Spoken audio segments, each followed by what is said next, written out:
El Ministerio Mesiánico Directo al Corazón presenta su programa Regresando a tus Raíces. Coronado has sido tú,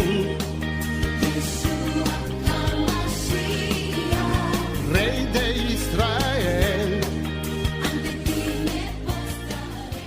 Buenas tardes y bienvenidos una vez más a este su programa Regresando a tus Raíces. ¿Y quién te habla? Tu amigo y hermano en el Mesías, el Roé Ricardo Mojica. Somos el Ministerio Mesiánico Directo al Corazón. Estamos anunciando la restauración de Israel y de todas las cosas, como así lo declara las Sagradas Escrituras en el libro de los Hechos, capítulo 3, desde el verso 19 hasta el 21. También en el libro de Ezequiel, capítulo 36, desde el verso 22 hasta el verso 38, usted puede corroborar ahí de que estamos en los tiempos de la restauración de todas las cosas en que habló Yahweh por boca de sus santos profetas. Nosotros estamos frente a la puerta principal de la zona franca, los miércoles a partir de las 7 de la noche, los viernes a partir de las 7 de la noche, con lo que es la bienvenida del Shabbat o el Ere Shabbat, y luego el sábado a las 4 de la tarde con la conclusión del Shabbat. Saludamos a todos los hermanos y amigos que están en sintonía con este programa, usted que cada semana está ahí esperando una nueva porción de este su programa Regresando a tus Raíces. Saludamos a nuestro Talmid Alfredo, que está por acá con nosotros, y a todos los que están ahí en sus casas, allá en las naciones. Saludamos y bendecimos a todos los hermanos que están en sintonía con este programa a través de las principales redes sociales. Queremos llevar un fuerte y caluroso saludo a distancia al Roé Miguel Alemán, allá en Tegucigalpa, cada sábado a través del programa Yahshua Salvación y Vida, que se transmite por JBN Internacional. Él nos da y nos emite este sincero saludo, y nosotros de igual manera desde este lugar lo bendecimos de manera muy especial. También bendecimos a Daniel Menchaca allá en Texas, en la ciudad de Texas. Él también tiene un programa y está enseñando la restauración de todas las cosas. De igualmente saludamos allá en Miami a nuestro Roé, Roé Donald Espinosa, director del Ministerio Mesiánico Directo al Corazón. Donald Espinosa, estamos sumamente agradecidos por todo lo que ha hecho y hace por este ministerio, y realmente los frutos que de esa semilla que sembró está germinando mucho. Saludamos también al Moré, ¿verdad? Al Moré que está también allá con él en Berit Shalom, Marlon Serna, y de igual forma a Altagracia, a su esposo Enrique, que también están allá, y a todos los hermanos del Facebook, todos los hermanos de Centro, Suramérica, el Caribe, Europa, Asia, África. No se me puede quedar nadie, porque son bastante gente. En Facebook tenemos alrededor de casi 4,000 personas, ya casi no podemos recibir invitaciones, pero estamos agradecidos de que la restauración está llegando. Recuerde visitar nuestra página web www.ministeriodirectoalcorazon.com. Ahí usted tiene toda la documentación que usted necesita. Yo quiero hacerle una recomendación en esta tarde antes de ir a la oración por el bienestar del Estado de Israel, y es para que usted se dé una chequeadita a este libro. Este libro que se llama Larousse Gramática de la Lengua Española, Reglas y Ejercicios. A través de este librito que está aquí, usted se va a poder dar cuenta de cómo nuestro idioma castellano tiene muchas cosas en las cuales mucha gente desconoce, parece, especialmente con lo que son los nombres. Mire, este librito, yo se lo aconsejo. A esos que dicen que el nombre no es nada, yo le aconsejo que se lea ese librito y que en la parte, ¿verdad?, conozca primeramente qué es la gramática, para que conozca lo que es eso. Mire, lo que es la fonética y la fonología, ¿usted ve? Mire, lo que es la fonética y la fonología. Yo trabajé este libro, y este libro yo aprendí muchísimas cosas, y lo voy a comenzar a implementar también para que los hermanos puedan entender. Mire, aquí hay una parte que parece que la gente como que no sé, como que la gente como que no estudia o no sé qué es lo que pasa. Mire aquí, mire este panelito aquí que está aquí, mire. Cuando mucha gente aprenda esto que está aquí, mire, los elementos básicos, qué es un sustantivo, qué es un adjetivo, qué es el artículo, qué es el pronombre, qué es un verbo, qué es un adverbio, la preposición, la conjugación, la interjección. Entonces, cuando usted estudie todo eso, vamos a sentarnos a hablar a ver si es verdad que los nombres tienen significado diferente en cada nación, o que usted puede hacer lo que usted le dé su gana con el nombre. ¿Ah? La gramática de la lengua española es sumamente compleja, pero no por eso deja de ser entendida. ¿Ah? Y a través de este librito, yo quedé fascinado cuando yo estudié con este libro. Y yo quiero, hermano, que la gente comprenda de que no todo usted lo va a encontrar en la Biblia helénica, porque en la traducción helénica, por ejemplo, aquí habla de lo que es el origen de la gramática, ¿verdad? Lo que es la comunicación y los elementos básicos que tienen que ver con la gramática, ¿verdad? El sonido, fonema, grafía, morfema, todo eso está aquí en las palabras. A la hora de una persona hablar de lo que se respecta a un nombre, simplemente usted tiene que buscar la morfología de esa palabra. Usted se va a dar cuenta aquí de muchísimas cosas, de dónde surgen los 22 fonemas de nuestro idioma castellano y las 5 vocales. También usted tiene que darse cuenta cómo se evolucionó y se originó nuestro lenguaje, nuestro idioma, para que usted aprenda y entienda de que los nombres, ¿verdad?, no tienen traducción. Aquí habla directamente quién fue el que creó la gramática, Dionisio de Tracia, ¿verdad?, en el siglo VI. Y aquí habla de cómo, ¿verdad?, se fue evolucionando. Las investigaciones se han realizado sobre la estructura y el funcionamiento de cada lengua. Han recibido comúnmente el nombre de gramática. Los estudios gramaticales se iniciaron en Grecia, el siglo VI, aunque la primera gramática no fue escrita sino hasta el siglo II por Dionisio de Tracia. Ahora, cuando usted se mete y le pregunta a cualquier estudioso del Instituto Bíblico, ¿cuál es el método que te enseñaron a ti en el Instituto Bíblico para tú interpretar los textos? Le va a decir que fue la hermenéutica, no hay más nada, no hay más nada. El cristianismo no tiene otro método de interpretación que la hermenéutica, ¿verdad? Sin embargo, la hermenéutica, ¿verdad?, es un método variante de la gramática para usted interpretar cualquier texto. De modo que se está agarrando un método, ¿verdad?, un método que es totalmente griego para interpretar un texto hebreo. Pero qué cosa, cuando la gente entienda esto, ahora, no, yo no voy a perder mi tiempo con eso, porque es que hasta que no le venga la revelación del nombre, como estábamos hablando la semana pasada, ni papa van a entender. Siga con su Jesús, con su caballo, con su calamidad, no se preocupe, que la Escritura dice que este nombre será revelado a quien Él quiera. Por eso hoy vamos a estar hablando los errores de la teología del reemplazo. Aquellos teólogos que me están escuchando, aquellos estudiosos que son teólogos, teologistas, apologistas y todo lo que tiene que ver con istas, siéntese ahí para que usted pueda ver, ¿verdad?, lo que yo voy a presentar, y aquellos, ¿verdad?, que le han prohibido que vea este programa, cambie de canal antes de que su pastor se ponga guapo y no me vea, porque este programa es para gente que quiera conocer la verdad. Hasatán ha hecho un revoltijo de creencias, ha hecho un sinnúmero de cosas y se ha creado un sinnúmero de inventos para entrelazar el alma del hombre. El Eterno siempre se ha interesado en salvar al hombre, pero Hasatán se ha interesado en que el hombre se pierda.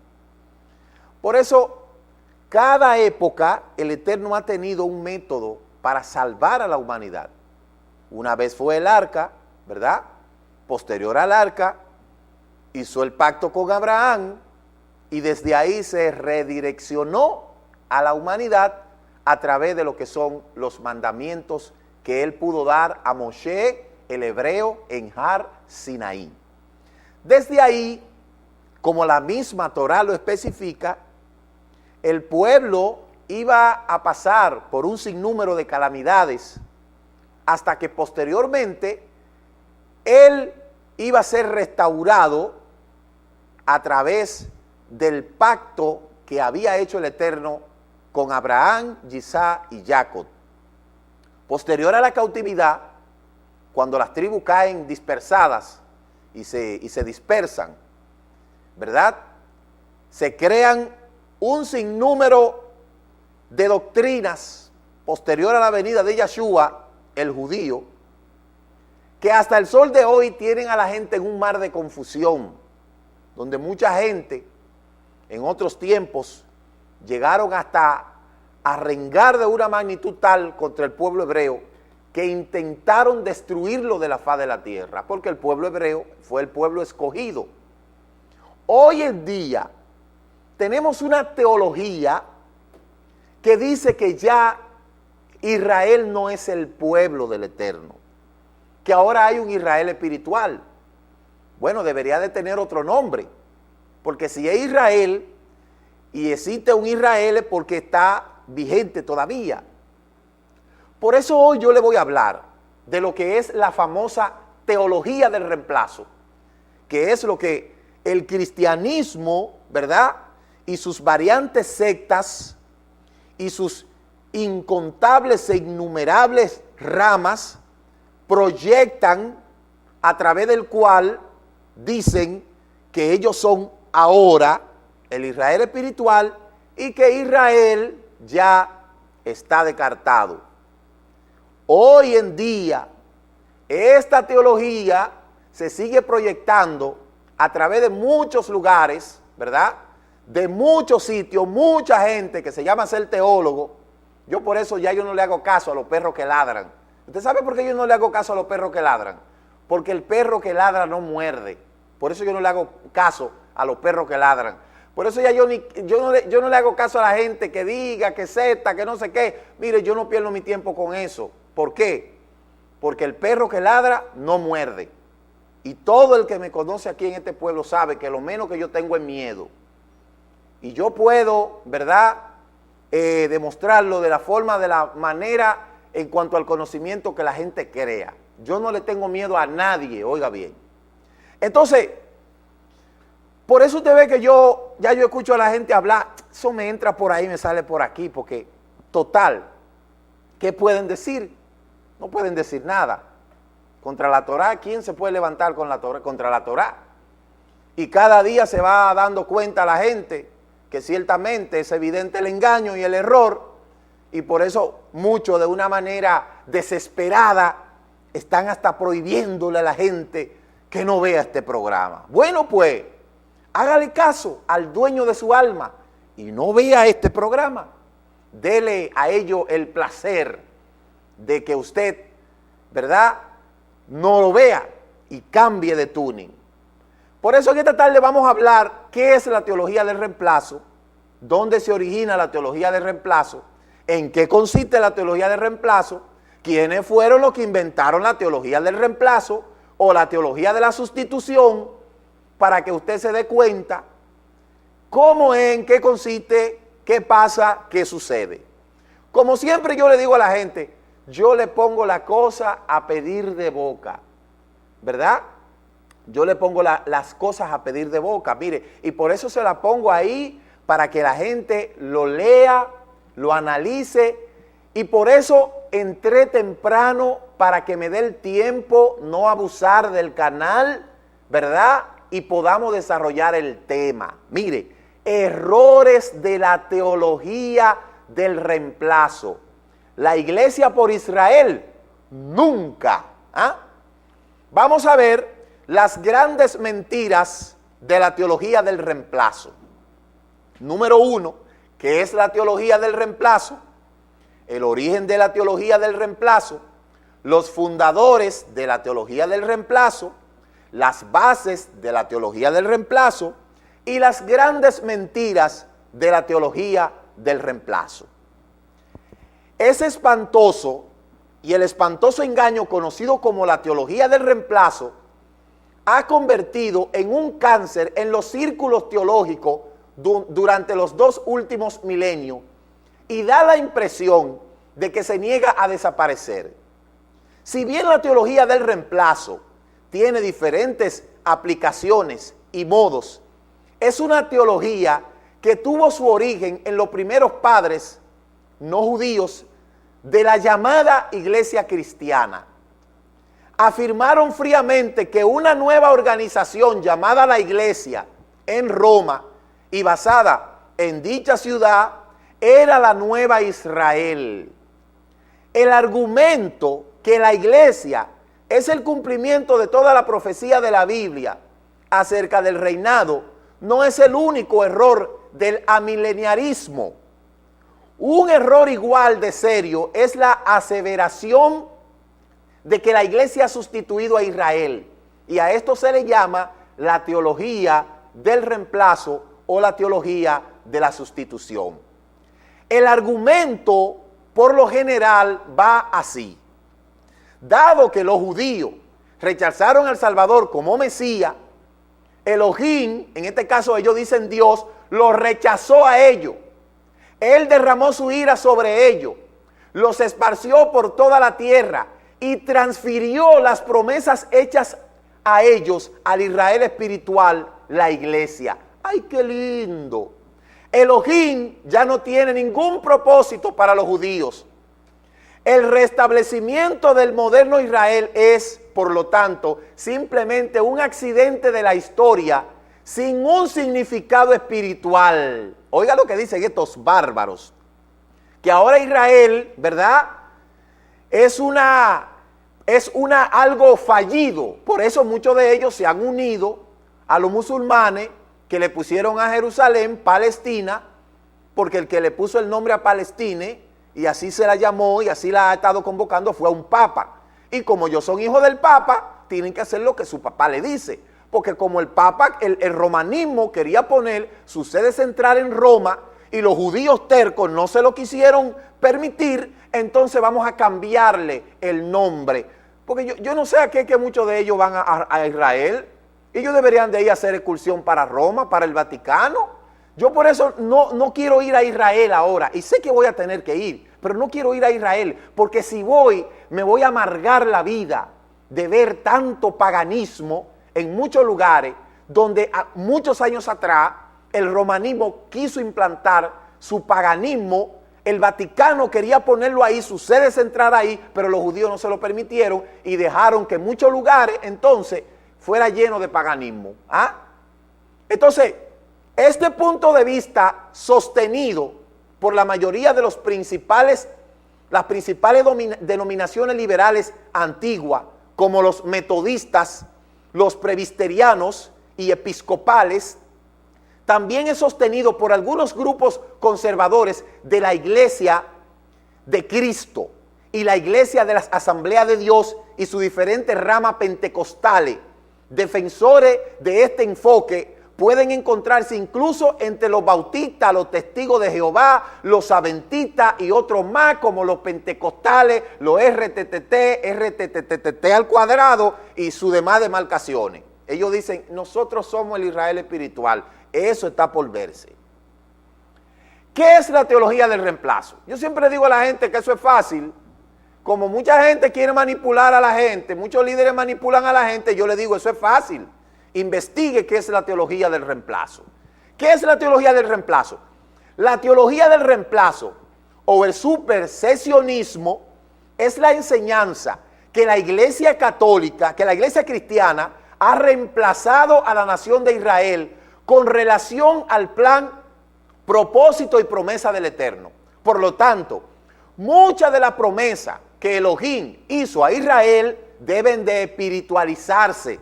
Ellos dicen eso, pero no espiritualizan el diezmo. ¿Por qué no hablan de un diezmo espiritual? ¿Por qué no espiritualizan las ofrendas? ¿Por qué no espiritualizan la siembra? No, eso sí es literal. El diezmo sí es literal. El sacarle plata a la gente es literal. Eso sí es literal, a pesar de que eso está en el Taná. Ellos dicen, no, eso está vigente. Qué bonito, ¿verdad? Entonces, por lo tanto, muchas de las promesas que Elohim hizo a Israel deben de espiritualizarse. Por ejemplo, cuando se habla de Israel restaurado en la tierra prometida, esto realmente significa de que la iglesia cristiana será bendecida. En la teología del reemplazo, la iglesia ha reemplazado a Israel en el sentido de la aceptación del que ellos llaman el Mesías Salvador. Mientras que los judíos rechazaron al Mesías, el siguiente versículo nos esclarece la situación de Israel. ¿Cuál es ese versículo? Mire, la teología del reemplazo, uno de sus grandes fundamentos es el hecho de que los judíos rechazaron al Mesías. Sin embargo, cuando usted analiza la trayectoria de quienes comenzaron, dónde se desarrolló, quienes culminaron, y posteriormente al exterminio de todos ellos, comienza una iglesia apartada de sus raíces hebreas, ¿verdad? Ahora, ¿acaso no dicen la Biblia helenas acerca de esto? Mire lo que dice el capítulo 11 de Romanos. Yo no sé si mucha Biblia helena de ustedes no lo tienen, pero las Biblias todas dicen, el capítulo 11 de Romanos nos hace una pregunta retórica. Digo pues, ¿ha desechado Elohim a su pueblo? Libro de Romanos capítulo 11. Por 2000 años la iglesia católica, cristiana, evangélica, protestante, de toda su rama, se han hecho esta pregunta y ellos mismos han dicho sí. Oiga, ¿ha rechazado Elohim a su pueblo? Y ellos han dicho sí, lo rechazó. Cuando ocurrió la reforma, las iglesias protestantes resultantes se unieron al coro. Pero Shaul, Pablo, habla más para abajo del versículo, en ninguna manera no ha rechazado Elohim a su pueblo, el cual desde antes conoció. Si usted lee el capítulo 1, verso 1, ¿ha rechazado Elohim a su pueblo? Ellos dicen sí, y no lo leen, ya no lo leen más, pero si usted lee más para abajo dice, en ninguna manera. Ninguna iglesia ha rechazado a Israel. Ninguna iglesia ha sustituido a Israel. Otra vez él afirma, Shaul, el judío, no el Pablo griego, en Romanos capítulo 11, verso 5, por gracia, después de que haya entrado la plenitud de los gentiles, ¿verdad? Ellos dicen, la iglesia. Y luego mientras Shaul considera la terquedad de sus hermanos en contraste con la paciencia y la bondad de Elohim, ellos gritan desde su corazón, oh profundidad de la riqueza, de la sabiduría, de la ciencia, cuán insondables son sus juicios e inescrutables son sus caminos. Es decir, todo el tiempo lo que la teología del reemplazo ha hecho es tergiversar la interpretación escritural y adecuarla a sus conceptos teológicos dogmáticos. Por eso aquí vino una vez un sacerdote y dijo, la iglesia tiene todo lo que Jesús dijo. La Biblia no tiene todo lo que Jesús dijo, pero la iglesia sí lo tiene. Así dijo. El católico no se lleva nada más que de la Biblia, la Biblia. El cristiano se lleva por los dogmas, el católico se lleva por los dogmas de la iglesia. Porque la iglesia ha escuchado todas las palabras de Jesús. Qué bonito, ¿eh? Qué bonito es así. ¿Ah? Sin embargo, no es eso lo que dice la Escritura. Pero vamos a seguir. Mire lo que dice Romanos capítulo 11, versos 25 y 26. Porque yo no sé. Busque esa cita ahí. Búsquela a ver lo que dice. Porque no quiero, hermanos, que ignoren este misterio, para que no sean arrogantes, como mucha gente. ¡Ay, nosotros somos el Israel espiritual! Y dice Romanos 11, 25 y 26, porque no quiero, hermanos, que ignoren este misterio, para que no sean arrogantes en cuanto a ustedes mismos, que ha acontecido a Israel el endurecimiento en parte hasta que haya entrado la plenitud de los gentiles y luego todo Israel será salvo, como está escrito, vendrá desde Sión el libertador que apartará a Jacob la impiedad. Ahora, cuando la palabra habla aquí de lo que es gentil, se está refiriendo a las 10 tribus que se gentilizaron. A eso se refería Shaul. Y mire lo que dice Shaul, el judío, no el Pablo griego. Filipenses 3:5. Circuncidado al 8º día, del linaje de Israel, de la tribu de Benjamín, hebreo de hebreo, y en cuanto a la ley fariseo. Ese es Shaul, el judío. Ahora, el Pablo griego es griego. ¿Ah? El Pablo calvo, como se lo presentan en los muñequitos de la escuela bíblica. El Pablo calvo, ese no es judío. El Rab Shaul tenía tarpillot, ¿verdad? Y tenía su barba y usaba su talí. Pero el Pablo griego es calvo, con una bata como la que tiene Jesús, ¿verdad? Como Jesús y Pablo son griegos, ellos dos así visten iguales, pero Yahshua y Shaul no. ¿Ah? Entonces vamos a continuar. Origen de la teología del reemplazo, porque hay que ver dónde se originó. Si algo yo tengo siempre que a mí me gusta saber de dónde sale la cosa, que a mí que nadie me venga de que con truchimoche, que yo tengo que saber dónde se originó la cosa. Esto fue lo que me llevó a mis raíces, el investigar. No como dice mucha gente, no, la mucha letra mata, pues entonces quédese vivo usted en su ignorancia. Origen de la teología del reemplazo. Esto es irónico cuando usted considera el hecho de que hoy lo que se llama iglesia comenzó como una institución judía. Era llamada Asamblea Mesiánica. ¿Ah? Fue fundada en Judea por judíos que eran seguidores de un Mesías judío. Y todos sus documentos funcionales fueron escritos por judíos. ¿Ah?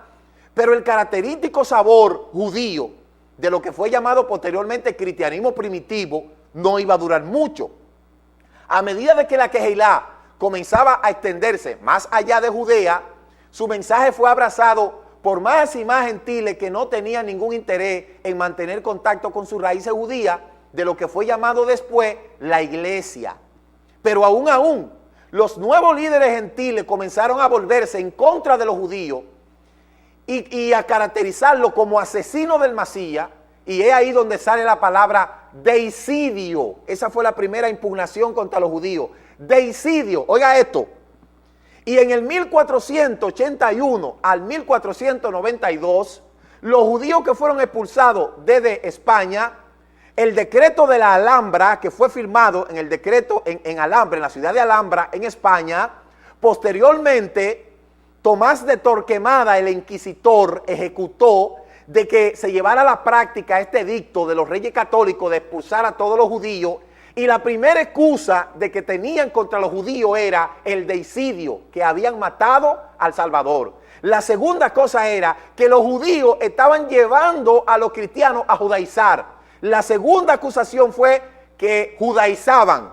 Y la tercera eran, ¿verdad?, que eran farsantes. ¿Ah? De ahí es donde viene entonces ese odio que mucha gente tiene contra el pueblo hebreo. Vamos a seguir mirando quiénes fueron los fundadores de esta teología del reemplazo.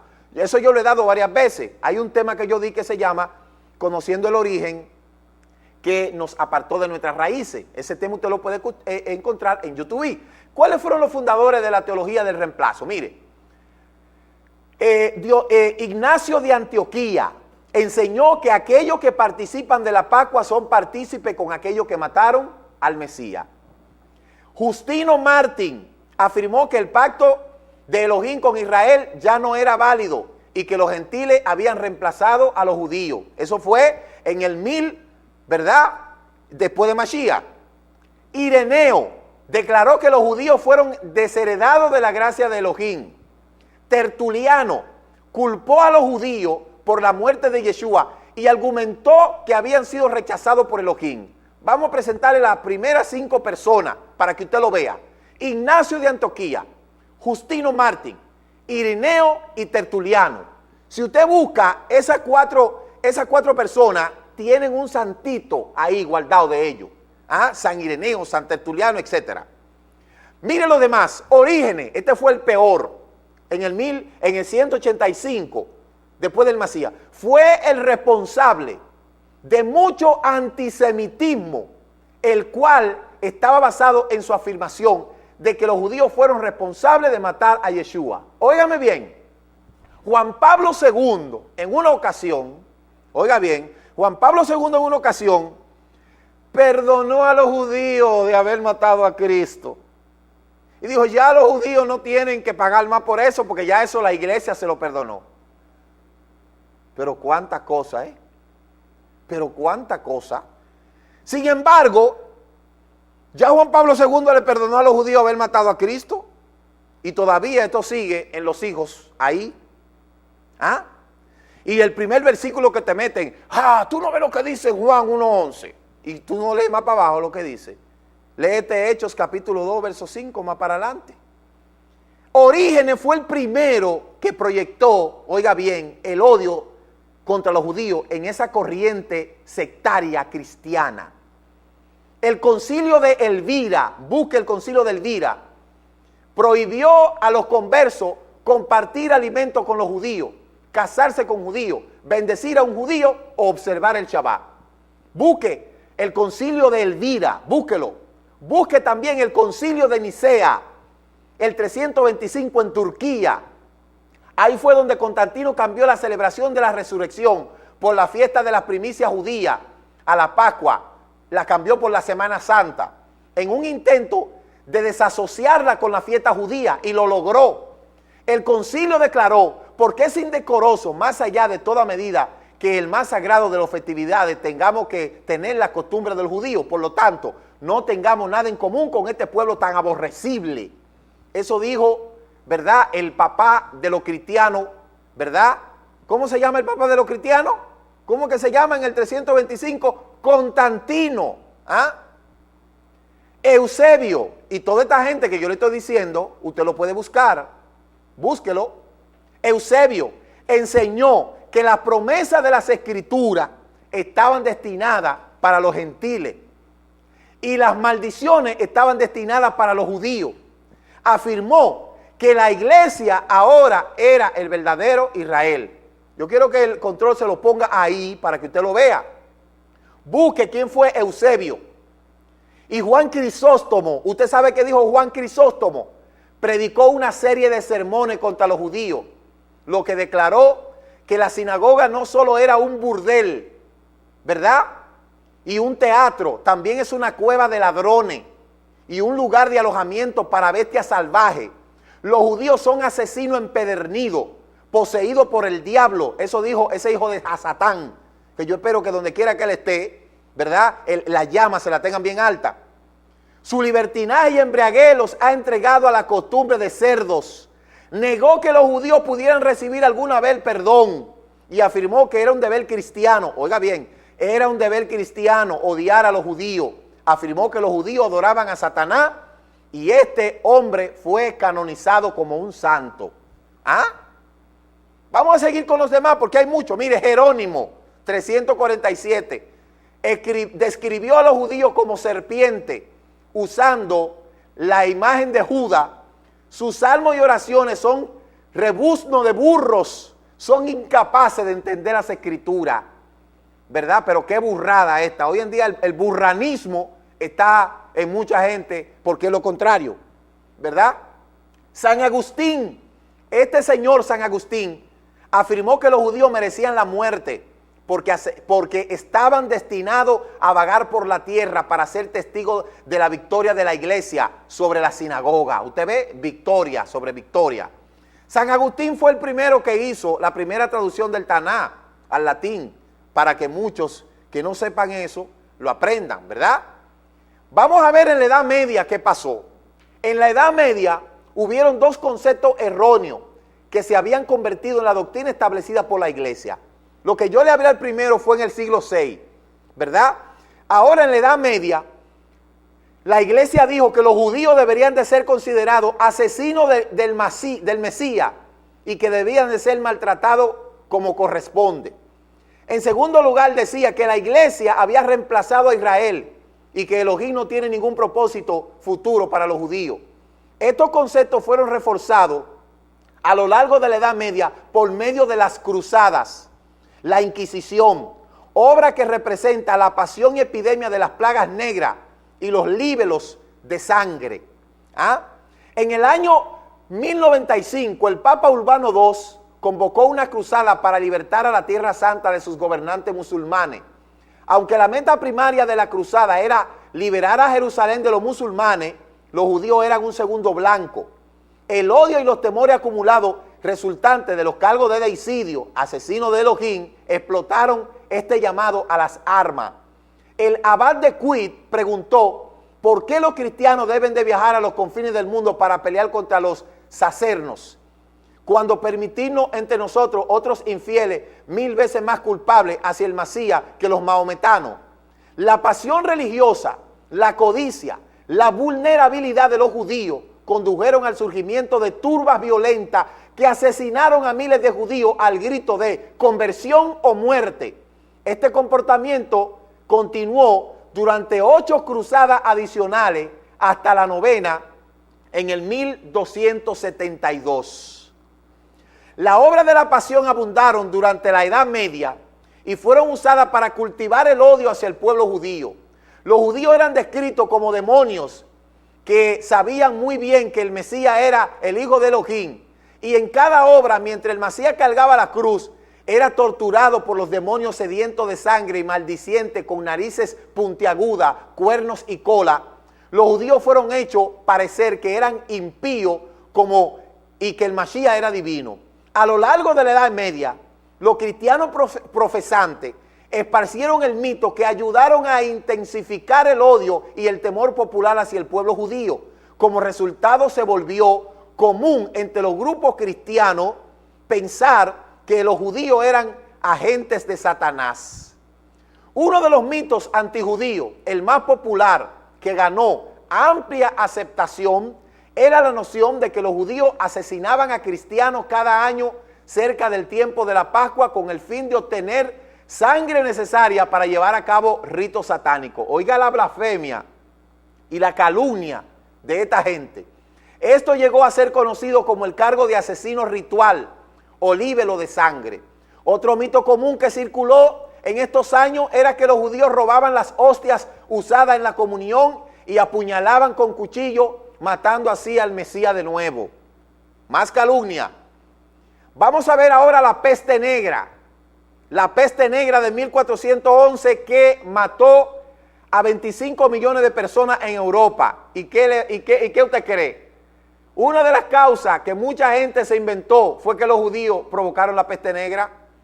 Vamos a ver este documental. Primero, ubícame el documental. Mire, la peste negra a mediados del siglo XVI mató aproximadamente a 1/3 de la población en Europa. Y la época no se sabía cómo se propagaba la enfermedad. Pero las historias y rumores circulaban de que los judíos habían envenenado los pozos. Aunque la acusación era infundada por muchos cristianos, se creyeron el mito. Una razón por la cual era fácil de creerlo. Vamos a verlo allá. Súbelo. Una espantosa epidemia que asoló Europa a mediados del siglo XIV. El viejo continente fue azotado por la peste una vez más. El primer brote de peste documentado tuvo lugar en el Imperio Romano. La peste sustituyó a la lepra como azote de Dios.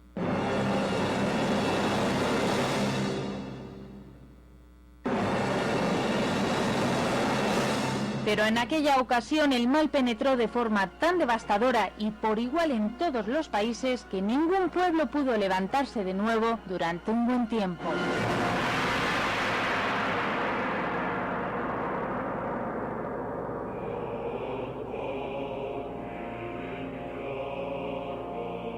$25 millones de víctimas, la cuarta parte de la población de Europa. Desaparecieron 200.000 aldeas. Perdieron la mitad de sus habitantes ciudades como París, Valencia, Florencia y Venecia.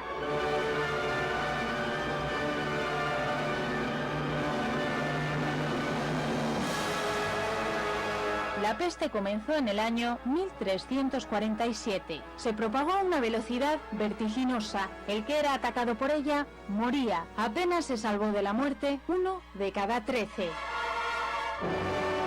Llevan en sus huesos una enfermedad tal que quien tan solo habla con ellos es atacado por un mal mortal. Así describió el efecto de la epidemia un franciscano.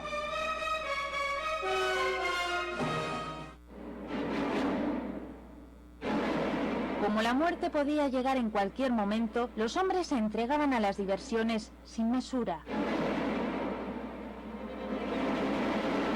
Decían, comamos y bebamos, que mañana estaremos muertos. Los hombres y las mujeres se amancebaban, sin mirar ni dónde, ni cómo, ni con quién.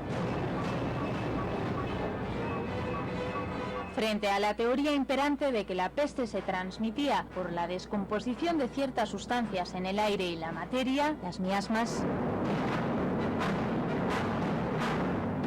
los médicos comenzaron a pensar que la causa de la mortalidad era un agente universal.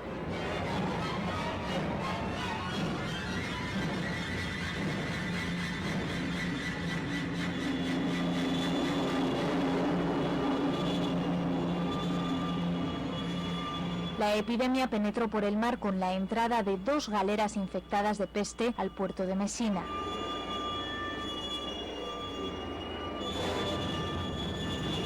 Históricamente, la navegación fue un peligro para la propagación de las epidemias.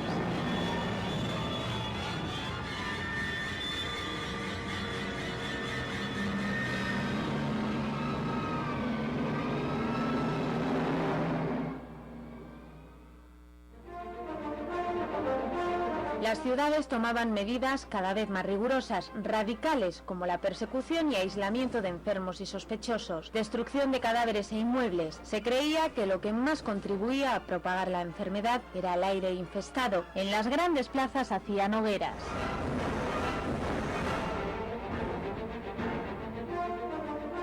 Empleados especiales avivaban las llamas, a las que arrojaban sahumerios, enebro, piña de pino y abeto. Incluso se llegaron a quemar casas de apestados.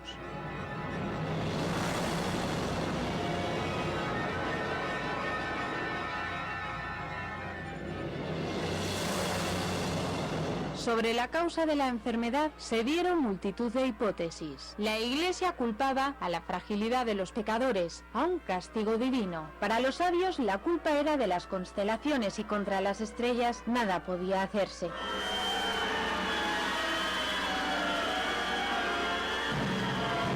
Los ricos acusaban a los pobres a los ricos, y así unos a otros se asesinaban mutuamente. Se acusó a la gente deforme, a las brujas. Cualquier motivo era bueno para alimentar las hogueras.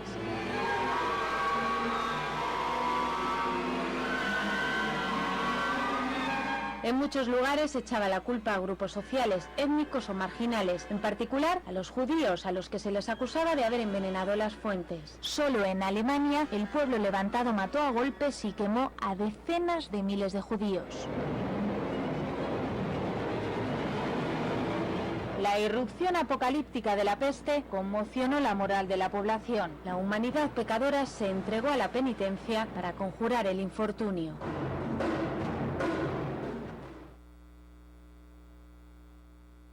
Usted ve una de las tantas causas que encontraron la gente de la Edad Media, aún entendiendo de que la plaga había entrado por una de las galeras, se culpó a los judíos de haber envenenado a los pozos. Escucha bien, ahora, eso no se lo dan a usted en el instituto bíblico, eso no se lo dan a usted en la escuelita bíblica, eso usted no lo va a encontrar en la Biblia. Usted tiene que meterse a la historia para usted saber eso, porque todas las consecuencias que estamos mirando hoy en día, ¿verdad? Y toda esa raíz y odio al pueblo hebreo es producto de un trabajo que el paganismo ha hecho a través de los años. Y todavía hoy en día, yo por eso veo a mucha gente que es víctima de todas esas falsas acusaciones que hasta el día de hoy, muchos de ellos no quieren abrir sus ojos. Miren lo que pasó en el 1478. El Papa Sixto IV les otorgó a los monarcas de España, Fernando e Isabel, el derecho de establecer una inquisición especial en España para lidiar con los judíos bautizados que eran sospechosos. Eran sospechosos de permanecer fiel al judaísmo. Miles fueron quemados en la hoguera por orden de la Inquisición española. En el 1492 el rey Fernando decidió que todos los judíos españoles debían de ser expulsados de España. Temían que los judíos eran peligrosos para el cristianismo y aproximadamente 150,000 judíos fueron forzados a abandonar España. ¿Ah? Pero todo obra para bien. ¿Qué impacto tuvo la reforma entonces? Porque la reforma posteriormente, después de eso vino la reforma, que no se puede quedar de brazos cruzados. ¿Cuál fue el impacto de la reforma? Lamentablemente la reforma no produjo ningún cambio en las aptitudes. De hecho, el odio hacia los judíos fue reforzado e intensificado por los escritos de Martín Lutero. El mismo hombre que puso en marcha la reforma inicialmente, Lutero se mostró comprensivo hacia los judíos porque creía que su rechazo del evangelio era debido a su reconocimiento de la corrupción de la Iglesia Católica Romana. Pero cuando continuaron rechazando el evangelio, Lutero se volvió en contra de ellos. Óigame bien, Lutero, Martín Lutero, ese que mucha gente ignorante, perros ladridos, vociferan y dice que fue el padre de la reforma. ¿Ah? Ese Martín Lutero que usted le han inventado que fue el padre de la reforma, ese fue el diseñador del antisemitismo moderno. Y eso la gente tiene que entenderlo. De que no lo quiere entender, eso es otra cosa. Pero la historia no podemos cambiarla. Por eso existe la diacronía y la sincronía. Martín Lutero fue el diseñador del antisemitismo moderno y del holocausto, luego posterior en el 1938. Y eso lo vamos a ver más adelante. Mírelo ahí. En el 1543 escribió un panfleto titulado sobre los judíos y sus mentiras. Y yo tengo todos esos panfletos. Y todo el que quiere ese libro yo se lo mando gratis. El documento era una diatriba antisemita. En él se refirió a los judíos como un pueblo miserable y maldito, tontos, estúpidos, miserables, ciegos e insensibles, ladrones y atracadores, las grandes alimañas de la humanidad, granujas, perezosos y ciegos. Habiéndolo deshumanizado y demonizado, Lutero luego procedió a hacer alguna propuesta asombrosa para lidiar con ella. 1. Su sinagoga y escuela deben de ser quemadas. 2. Sus hogares deben de ser destruidos. 3. Sus escritos talmúdicos deben de ser confiscados. 4. A su rabino debe de prohibírsele enseñar. 5. Su dinero debe de ser quitado. 6. Deben de ser obligados a labores forzadas. Hay que decir que los nazis alegadamente citaban a Lutero mientras subían al poder y ponían en marcha el holocausto. En su libro Mein Kampf, publicado en el 1925, Adolfo Hitler se refirió a Martín Lutero como un gran guerrero, un verdadero estadista y un gran reformador. Tenga en cuenta que Hitler era un cristiano profeso, aliado de la Iglesia Católica, cristiano. ¿Ah? Por eso en el 1924, Adolfo Hitler, en una reunión cristiana en Berlín, Hitler habló a miles y recibió una ovación de pie cuando hizo la siguiente proclamación: creo que hoy estoy actuando de acuerdo con la voluntad del Todopoderoso, mientras anuncio la obra más importante que los cristianos pueden emprender, y esta es estar contra los judíos y deshacerse de ellos de una vez y por todas. Eso dijo, ¿verdad?, Adolfo Hitler en la noche de los cristales nada. Posteriormente, ¿verdad?, sucedió la noche de los cristales rotos y ahí comenzó a germinarse el holocausto, ¿verdad?, producto de la manipulación perversa del padre de la reforma y de todos los labradores que ladran, ¿verdad?, para entonces poner el holocausto en proyecto. Ahora, busque la historia, usted que dice que yo hablo disparate y que yo estoy loco, busque la historia a ver qué le dice la historia concerniente al holocausto. ¿Ah? Hitler luego procedió a hablar acerca de la influencia de Lutero en su vida. Martín Lutero ha sido el más grande ánimo de mi vida, decía Adolfo Hitler. Lutero fue un gran hombre, él fue un gigante. Con un solo suplido anunció la llegada de un nuevo amanecer y de una nueva era. Él vio claramente que los judíos necesitan ser destruidos y apenas estamos empezando a ver que necesitamos llevar a cabo su obra. En los juicios de Nuremberg, posteriormente a la Guerra Mundial, cuando el cobarde Hitler se suicida y toda esa gente, ¿verdad?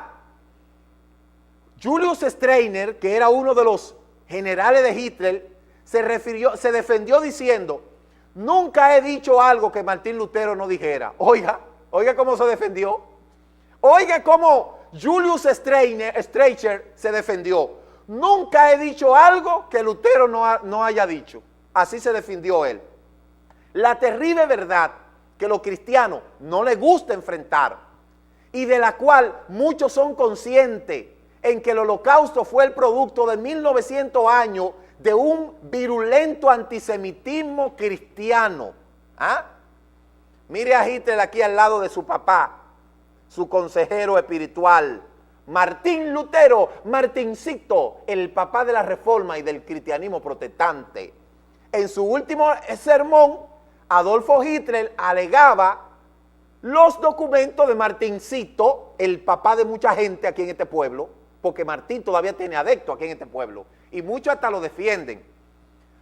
Ahora, yo le digo a esos perros que andan ladrando por ahí, que verifiquen su historia, porque están bien feos en su conocimiento. Grandes mentiras de la teología del reemplazo. El pueblo judío no es más el pueblo escogido de Elohim. La iglesia cristiana es la que ahora forma parte del pueblo escogido. El Nuevo Testamento, después de Pentecostés, el término Israel solo se refiere a la iglesia. El pacto mosaico es reemplazado por el nuevo pacto. Después que hubo cenado, tomó la copa diciendo: esta es la copa del nuevo pacto que en mi sangre por ustedes derramada. ¿Y quiénes estaban ahí? Martín Lutero estaba ahí esa noche. Martín Lutero estaba ahí, o los 12 generales de Dios estaban ahí esa noche. Todos los que estaban ahí eran judíos, todos eran hebreos los que estaban ahí. La circuncisión real es reemplazada por una circuncisión del corazón, sino que es judío el que lo es del interior. Por eso no quieren hablar nada de eso. Ahora, vamos a rectificar el pacto con Israel. El pueblo judío será reunido en su incredulidad desde los 4 ángulos de la tierra. Isaías capítulo 11, del 11 al 12. Esta es la profecía más prolífica en el Antiguo Testamento, como muchos llaman. Por cierto, si Elohim ya no tiene ningún propósito para ello, ¿por qué se tomaría la molestia de reunirlo otra vez? Número 2, su estado será restablecido. Isaías 66, 7 y 8. Número 3, ellos ocuparán una vez más la ciudad de Jerusalén. Zacarías capítulo 8, del 7 al 8. Todas las naciones del mundo vendrán contra ellos por el asunto del control de Jerusalén. Zacarías capítulo 12, del 2 al 3. El antimachía vendrá a su rescate al garantizarle la paz y permitirle construir su templo. Daniel 9:27. Pero al final de 3 años y medio el antimachía reclamará ser Elohim y los judíos lo rechazarán. Segunda de Tesalonicenses capítulo 2, verso 3. El antimachía intentará entonces aniquilar a los judíos. Ahí es donde dicen los cristianos que se van para el cielo. Yo voy a ver que se van a ir para el cielo. Ahí es donde va a entrar en plenitud la restauración a la iglesia cristiana protestante. Cuando vean que no venga el Mashiach, que Cristo no vino, entonces van a decir: bueno, los locos tenían razón. Y yo con mucho gusto le estaré esperando. Digo, si estoy aquí, porque yo espero irme de aquí con toda mi gente. ¿Ah? ¿Para dónde? No sé. El Eterno sabrá. ¿Ah? Pero sé que mucha gente se va a acordar de mí. Tome nota de esto. Usted se va a acordar de mí. Y luego cuando pase eso van a decir: mira, el loco tenía razón. Ahora van a tener que venir a buscar al loco.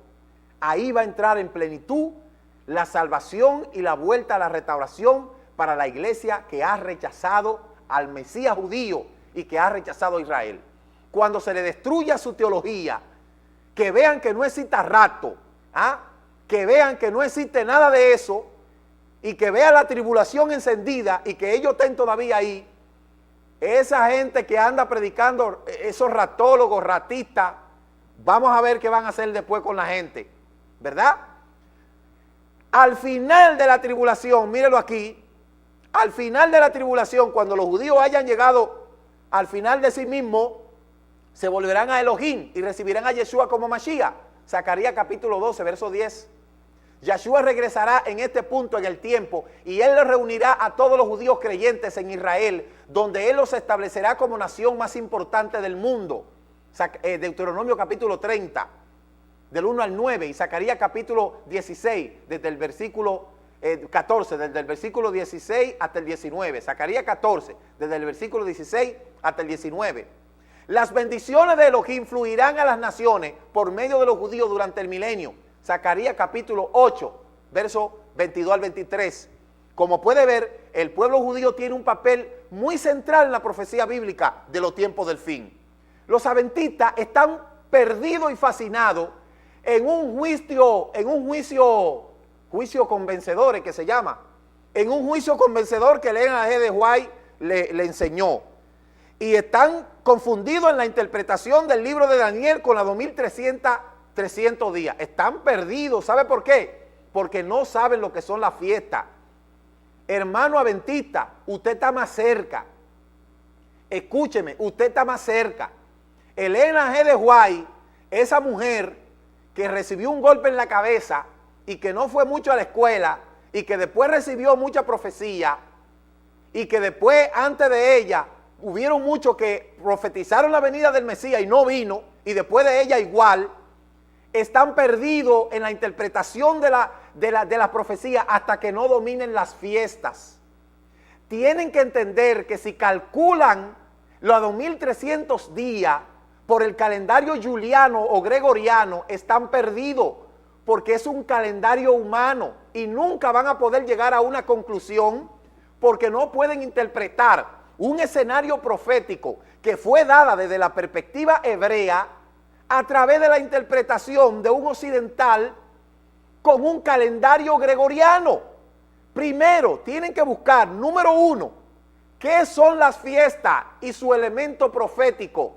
Cuando ustedes dominen la fiesta, porque yo entiendo que ahora el Eterno le está haciendo un llamado a los de la iglesia adventista a que vuelvan a sus raíces, porque todas esas cosas por tanto tiempo se han mantenido en ese sectarismo y no han aprendido nada. Todo al final lo que se vuelve una confusión y no entienden. ¿Por qué? Porque no dominan las fiestas. Mientras le sigan atrás el calendario gregoriano, juliano, y no se den cuenta que aún el calendario hebreo tiene problemas, ustedes nunca van a dar con un cálculo, porque Yahshua dijo, el día y la hora nadie lo sabe, y hasta eso es una fase de la luna. ¿Quieren entender los escenarios proféticos? Métanse a las fiestas desde la perspectiva hebrea, estudien la parashá, acérquense. Si es verdad que quieren salir de la mentira, porque si quieren seguir atrás de Elena G. de White, con su espíritu profético y con su espíritu de profecía, y con elementos de juicio y con el templo y el santuario, oiga, de ahí se van a quedar todo el tiempo nadando en laguna porque no van a poder salir de ahí. Y ustedes lo saben, tienen muchos años circulando una profecía en un mismo lugar, escuchando a un espíritu de profecía mentiroso, porque el espíritu de la profecía está en la Torá. Entonces, tienen que comprender, y le digo esto porque yo estoy viendo lo que está pasando, como mucha gente, ¿verdad?, que está conociendo la restauración, se ha dado cuenta y se está dando cuenta. Yo entiendo que ahora hay un llamado, ¿verdad? Y ese llamado tiene que ser, haga tres cosas. Mira, ni siquiera me haga caso a lo que yo estoy diciendo, investíguelo. Investigue, analice y reflexione. Investigue qué son las fiestas bíblicas desde la perspectiva hebrea y cuáles son sus elementos proféticos y qué relación tienen con los eventos del futuro. Búsquenlo, porque leyendo paquito, haciendo videíto, nunca van a poder llegar al conocimiento porque no tienen manejo del pensamiento hebreo. ¿Por qué? Porque rechazaron las fiestas. ¿Cómo es posible que digan que la única fiesta que se va a celebrar es la de tabernáculo? Esa tampoco se va a celebrar, porque tabernáculo eso es pendio de bebida y sexo. Usted se refiere a la fiesta de Sukkot o las cabañas. Ahí fue donde nació Yahshua, la fiesta de Sukkot. Si dice que en el milenio se va a celebrar esa fiesta, ¿cómo usted pretende celebrar una fiesta que usted no sabe cómo celebrarla? Por eso, lo que nosotros estamos haciendo es un mikra, es un ensayo, porque las fiestas son el reloj profético del Eterno. El que no domina la fiesta nunca va a entender el escenario profético para los tiempos del fin. Yo entiendo que ahora hay otras cosas más importantes en que ocuparse. Número uno, en restaurar los nombres. Ustedes saben que Jesús es un caballo, que Jehová es calamidad, que el Señor es cualquier cosa, es Baal. Restauren los nombres. Ustedes que están un poquito más adelantados porque su alma no está contaminada con la carne de puerco. Decía un sabio judío, la carne de puerco embrutece el alma. Ustedes que tienen la moción de guardar el Shabbat, aunque no como se guarda en Israel, ni con la dinámica que nosotros lo guardamos. Pero ustedes están más cerca, ustedes están un paso. Salgan de Roma de una vez, porque comparten el mismo nombre del Creador, el nombre pagano, comparten la fiesta pagana, comparten todas las cosas paganas, lo comparten, es decir, que están ahí, están embarrados, tienen un poquito de Torah, pero están embarrados. Salgan del paganismo de una vez, hagan como están haciendo mucha gente en muchas partes, gente seria, vieja, que tiene 40 y 50 años en el adventismo y se dieron cuenta que ni siquiera el adventismo, la palabra adventismo no aparece en la Escritura. Ese espíritu de profecía hace tiempo que está hablando y ustedes escuchando y nada pasa. ¿Ah? Nada pasa, todo igual. Entonces, hasta que no se vuelcan a la Torá y dejen de estar siguiendo el espíritu de la profecía, que es un mentiroso, ustedes no van a poder comprender. ¿Ah? ¿Por qué? Porque sencillamente a mí me hace que ustedes están más cerca que mucha gente y creo que este es el tiempo de que mucha gente comprenda. Entonces, vamos a demostrar bíblicamente, a través de versículos de la Escritura, qué va a pasar con Israel en el futuro. Mírelo ahí. Demostración escritural del estado futuro de Israel. Isaías 60:14. Vendrán a ti humillados los hijos de los que te afligieron. Se postrarán a las plantas de tus pies todos los que te despreciaban y te llamarán ciudad de Yahweh, Sión, el santo de Israel. Zacarías 9:13. Porque entesaré a Judá como mi arco y cargaré el arco como Efraín. Incitaré a tus hijos, oh Sión, contra los hijos de Grecia y te haré como espada de guerrero. Joel 3:6.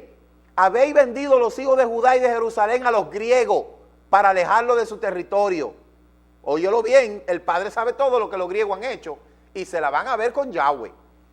Joel 3:7, he aquí yo lo levantaré del lugar donde lo vendiste y lo devolveré vuestra venganza sobre vuestra cabeza. Léalo, Isaías 60:14, Zacarías 9:13, Joel 3:6 y 7. Siguiente versículo, Zacarías 14:18, si la familia de Egipto no sube ni viene, entonces sobre ellos no habrá lluvia, será la plaga con la cual Yahweh herirá a las naciones que no suban a celebrar la fiesta de Sucot. Isaías 27:13, sucederá también en aquel día que se tocará gran trompeta y los que desprecian a la tierra de Asiria y los desterrados en la tierra de Egipto vendrán y adorarán al Adón en el monte santo de Jerusalén. Miqueas 4:2, vendrán muchas naciones y dirán, venid, subamos al monte de Yahweh, a la casa del Elohim de Jacob, para que Él nos instruya en sus caminos y nosotros andemos en su senda, porque de Sión saldrá la Torá y de Jerusalén la palabra de Yahweh. Mateo 15:24, respondiendo él le dijo, no he sido enviado sino a las ovejas perdidas de la casa de Israel. Mateo 10:6, sino oí más bien a las ovejas perdidas de la casa de Israel. La restauración hablada por los apóstoles, mire, Hechos 2:47, cada día crecía el número de creyentes, exaltando a Yahweh y teniendo favor con todos los del pueblo. Y el Adón añadía cada día a la asamblea a los que eran salvos.